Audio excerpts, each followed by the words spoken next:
नमस्कार साथियों, स्वागत है आपका आपके इस YouTube चैनल स्टेट लेवल पर। दोस्तों, आज 19 मार्च की करंट अफेयर हम देखेंगे। रिवीजन के कुछ प्रश्न भी मैं इसमें ऐड करता हूं। अंत तक आपको वीडियो देखना होता है। 12 से 15 मिनट का हमारा वीडियो होता है, जिसके दौरान हम आपको महत्वपूर्ण 10 करंट अफेयर की घटनाएं और रिवीजन के कुछ प्रश्न इसमें हम ऐड करते हैं। प्रश्नों को हम डिटेल वाइज करते हैं दोस्तों।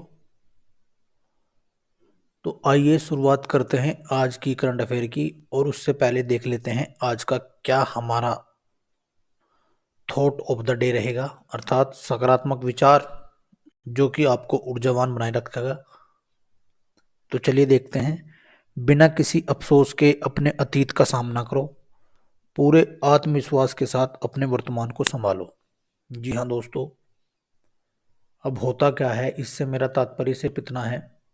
आपने देखा होगा कुछ परीक्षाओं के रिजल्ट आते रहते हैं, उनके परिणाम अर्थात उनके परिणाम आते रहते हैं। कुछ मेरे साथी उसमें किसी कारणवश असफल हो जाते हैं, तो उनको उस बात का कोई भी दबाव नहीं लेना है, और वर्तमान में उनके सामने जो भी टारगेट है उसको ध्यान में रखें और मेहनत करें। इस बात से ये मतलब है कि अतीत में जो हो गया उसे छोड़ो और वर्तमान को बेहतर करो। अर्थात जो बीत गया, जैसा भी था, जो भी आपने जिस तरह की मेहनत की उसी के अनुरूप आपको परिणाम मिल गया। अब आगे आपको और बेहतर ढंग से मेहनत करने की आवश्यकता है, ताकि आपका भविष्य उजागर हो और आपका परिणाम 100% आपके हित में हो। तो चलिए शुरुआत करते हैं आज की करंट अफेयर की, और पहली घटना देख लेते हैं दोस्तों। न्यूजीलैंड के प्रधानमंत्री भारत आए हुए हैं, उनके साथ कुछ समझौते हुए हैं, जिनमें से पहला समझौता देखते हैं क्या हुआ है। हमने स्पोर्ट्स में कोचिंग और खिलाड़ियों के एक्सचेंज के साथ साथ स्पोर्ट्स साइंस, साइकोलॉजी और मेडिसिन में भी सहयोग पर बल दिया है। वर्ष 2026 में दोनों देशों के बीच खेल संबंधों के 100 साल मनाने का निर्णय लिया गया है।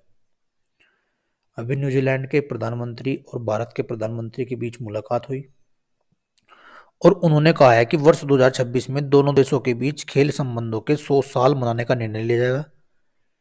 न्यूजीलैंड के पीएम लक्षण के साथ संयुक्त प्रेस वार्ता में पीएम मोदी का यह वक्तव्य सामने आया है।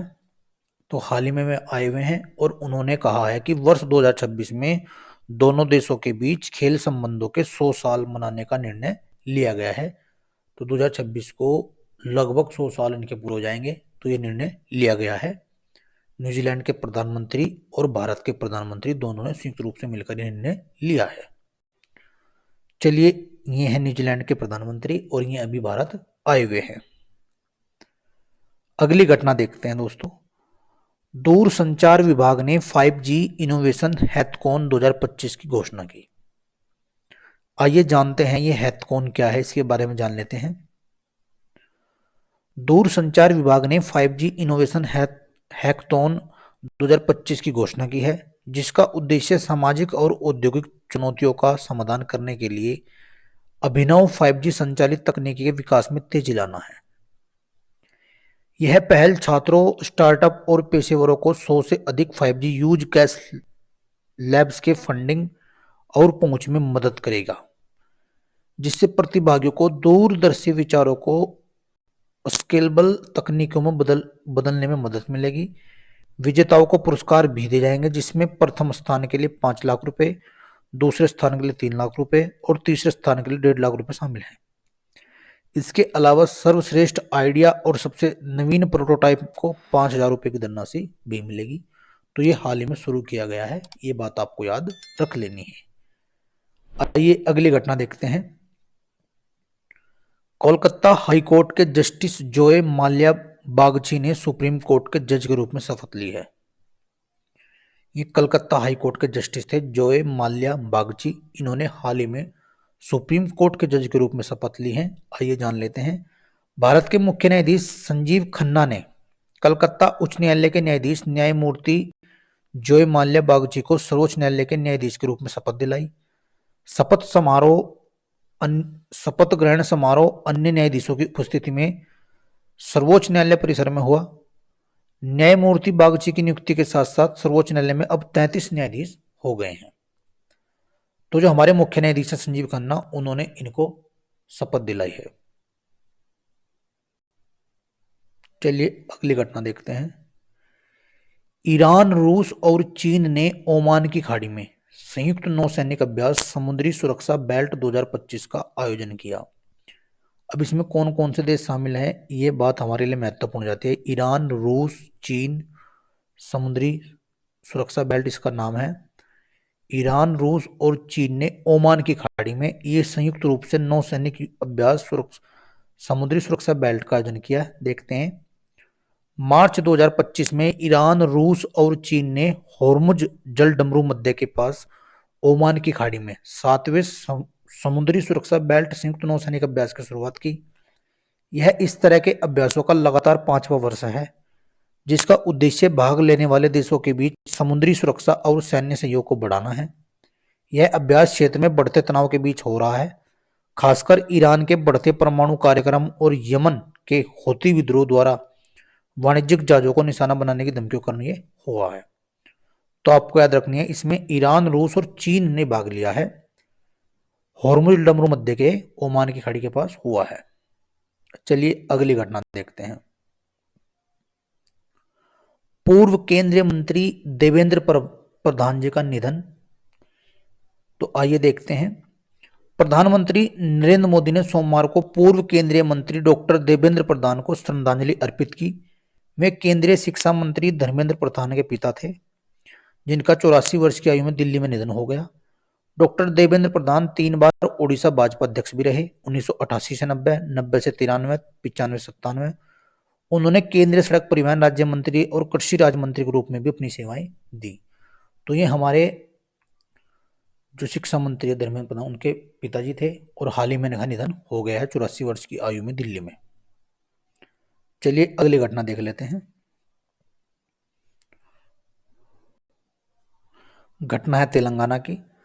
स्वरोजगार और आर्थिक विकास को बढ़ावा देने के लिए एक महत्वपूर्ण कदम उठाते हुए तेलंगाना के मुख्यमंत्री रेवंत रेड्डी ने तेलंगाना विधान परिषद में राजीव युवा विकासम योजना शुरू की है। योजना का नाम आपको याद रखना है, राजीव युवा विकासम योजना। यह योजना अनुसूचित जाति यानी एससी, अनुसूचित जनजाति एसटी, पिछड़ा वर्ग ओबीसी जिसे बोल देते हैं, और अल्पसंख्यक समुदायों के बेरोजगार युवाओं को वित्तीय सहायता प्रदान करने के लिए बनाई गई है।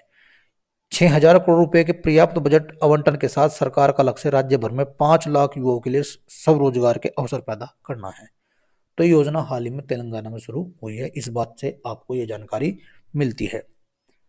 चलिए अगली घटना देखते हैं।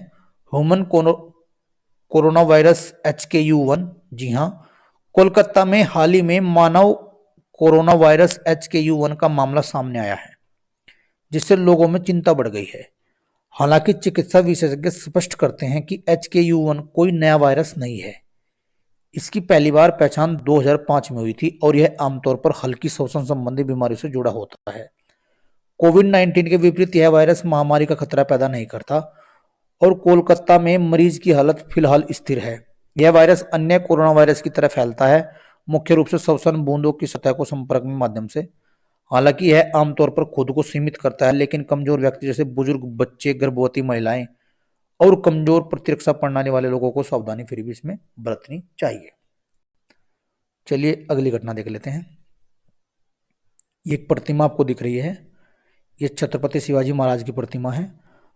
महान मराठा योद्धा छत्रपति शिवाजी महाराज को ऐतिहासिक श्रद्धांजलि देते हुए महाराष्ट्र के मुख्यमंत्री देवेंद्र फडणवीस ने मराठा राजा को समर्पित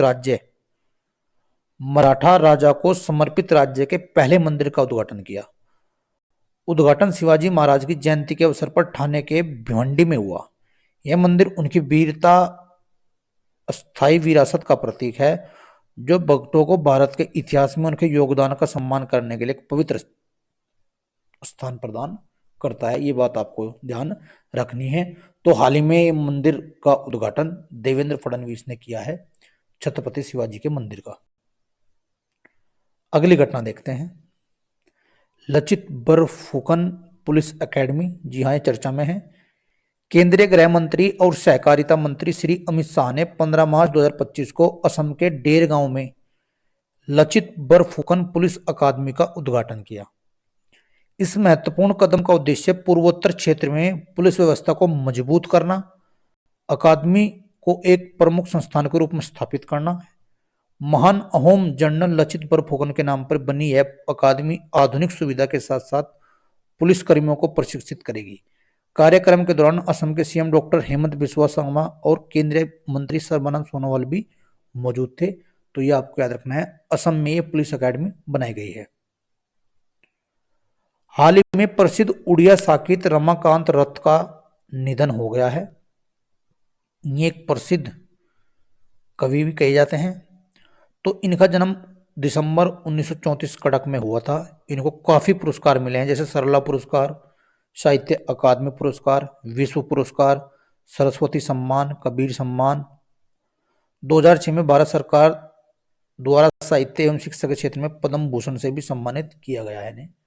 तो आपको याद रखना है, हाल ही में इनका निधन हो गया है। इस प्रश्न पे यही जानकारी मिलती है। तो ये थे आज के कुछ महत्वपूर्ण प्रश्न। अब देख लेते हैं रिवीजन के प्रश्न। तो दोस्तों पहला प्रश्न देखते हैं रिवीजन का। विकसित भारत युवा नेता संवाद 2025, यह 10 जनवरी से 12 जनवरी में दिल्ली में आयोजित हुआ। इसमें लगभग 30 लाख युवा शामिल हुए। इसमें आपको दिल्ली ऐड कर लेना है, दिल्ली में हुआ है। 8वां राष्ट्रीय जैविक उत्पादन कार्यक्रम, केंद्रीय वाणिज्य एवं उद्योग मंत्री पीयूष गोयल द्वारा इसका उद्घाटन किया गया है। कुंभवाणी चैनल का प्रसारण अवधि, जी हाँ, जब हाल फिलहाल में जब कुंभ का मेला चल रहा था उसके दौरान उत्तर प्रदेश सरकार ने कुंभवाणी चैनल चलाने की घोषणा की थी, जो 10 जनवरी 2025 से 26 फरवरी तक चला था। Shallow wave basin research facility, IIT Madras ने एशिया की सबसे बड़ी shallow wave basin research facility की शुरुआत की है। तो आपको याद रखना है, shallow wave basin research facility ये आईआईटी मद्रास ने शुरू की है। Third eye Asian film festival, ये 10 जनवरी को मुंबई में मनाया गया। इसका 21वां संस्करण इस बार था। किसने किया 5G use case test lab? केंद्रीय कोयला खान मंत्री जी किशन रेड्डी ने रांची में 5G use case test lab किया। ये आपको याद रखना है। अरब प्लास्ट 2025, प्लास्टिक और पेट्रोकेमिकल्स प्रदर्शनी दुबई में आयोजित की गई, जो कि जिसका नाम अरब प्लास्ट 2025 रखा गया है।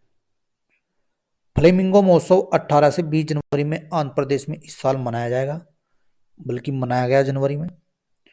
भारतीय युद्धपोत आईएनएस सुशील की पहली पोर्ट विजिट पश्चिमी अफ्रीका देश में सेनेगल के डकार बंदरगाह पर हुई। तो आपको याद रखना है, पहली पोर्ट विजिट इसकी जो रही आईएनएस सुशील की पश्चिमी अफ्रीका देश में सेनेगल के डकार बंदरगाह पर रही। कैशलेस उपचार योजना, सड़क दुर्घटना में 7 दिनों के लिए 1.5 लाख का खर्च वहन करेगी सरकार। हालांकि इसकी घोषणा नितिन गडकरी जी ने की थी। तो योजना अभी चलाई थी सरकार ने, कैशलेस उपचार योजना, जिसके तहत 7 दिनों के लिए 1.5 लाख का खर्च वहन करेगी सरकार। तो दोस्तों ये थे आज के महत्वपूर्ण प्रश्न रिवीजन के। उम्मीद है आपको पसंद आएंगे। आप ज़्यादा से ज़्यादा चैनल को सब्सक्राइब करें, वीडियो को लाइक करें और आप जुड़े रहिए हमारे चैनल से, स्टेट लेवल चैनल से। तो आज की इस वीडियो में सिर्फ इतना ही। जय हिंद, जय भारत।